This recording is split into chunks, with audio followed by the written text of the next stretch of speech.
ಹಾಸ್ಪಿಟ್ಲಲ್ಲಿ ಅಡ್ಮಿಟ್ ಮಾಡಿದ್ದೀನಿ ಅಂತ ಹೇಳ್ಬಿಟ್ಟು ಬನ್ನಿ ಅಂತ ಹೇಳಿದ್ರು. ಎಲ್ಲಿಗೆ ಬಂದಿದ್ರು? ಗುಡೇಟಿಗೆ ಮನೆ ಹತ್ರ ಬಂದಿದ್ರು ಅಂದ್ರೆ ನಿಮ್ಮ ನಮ್ಮ ಹುಡುಗ. ಹಾಂ. ಆಮೇಲೆ ಒಂದು 10 o'clock ಆಗಿತ್ತು.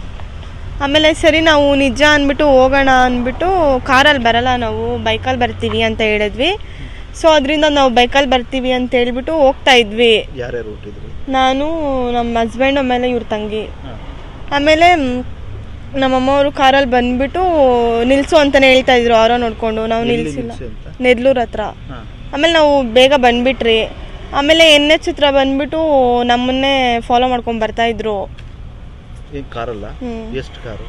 ಒಂದೊಂದು ಶಿಫ್ಟ್ ಅಲ್ಲೇ ಇತ್ತು ಗೇಟಲ್ಲಿ. ಆಮೇಲೆ ನಾವು ಈಗ ಜಿಗ್ನಿ ಮೇಲೆ ಹೋಗ್ಬಿಟ್ವಿ.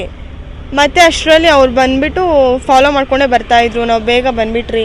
ಆಮೇಲೆ NH ಹತ್ರ ಬಂದ್ಬಿಟ್ಟು U-turn ತೊಗೊಂಬರೋಷ್ಟರಲ್ಲಿ ಬಂದ್ಬಿಟ್ಟು ಗುದ್ಬಿಟ್ಟು ಬೀಳಿಸ್ಬಿಟ್ರು ನಮ್ಮೂರ್ನು. ಯಾವ ಕಾರ್? ನೆಕ್ಸನ್ ಕಾರ್? ಹಾಂ, ನೆಕ್ಸನ್ ಕಾರ್. ಆಮೇಲೆ ಇದ್ರು. ಕರ್ಕೋ ಅಂತ ಹೇಳ್ತಾ ಇದ್ರು. ಅಷ್ಟರಲ್ಲಿ ನಾವು ಬೈಕ್ ಎಲ್ಲ ಬಿಟ್ಬಿಟ್ಟು ಓಡ್ಬಿಟ್ಟು ನನ್ನನ್ನು ಆ ಥರ ಹೇಳಿ. ಏನು ಮಾಡ್ಬೋದು ಅವರು? ಗೊತ್ತಿಲ್ಲ, ಏನಾದರೂ ಮಾಡ್ಬೋದು. ನಿಮ್ಮ ತಾಯಿಯವ್ರು ಏನು ಹೇಳಿದ್ರು ನಿನ್ನೆ ಬಂದು ನಿಮಗೆ? ನೆನೆ ಬಂದ್ಬಿಟ್ಟು ನಮ್ಮ ತಂದೆಗೆ ಹುಷಾರಿಲ್ಲ, ನೋಡ್ಕೊಂಡು ಹೋಗ್ಯಾ ಬಾ ಅಂತಾನೆ ಕರೆದಿದ್ದು. ಅಷ್ಟರಲ್ಲಿ ಈ ಥರ ಮಾಡಿದ್ದಾರೆ. ಮನೆ ಹತ್ರ ಇಬ್ಬರೇ ಬಂದಿದ್ದು. ಗೇಟಲ್ಲಿ ನೋಡಿದ್ರೆ 2 ಕಾರಲ್ಲಿ ಬರ್ತಾ ಇದ್ರು.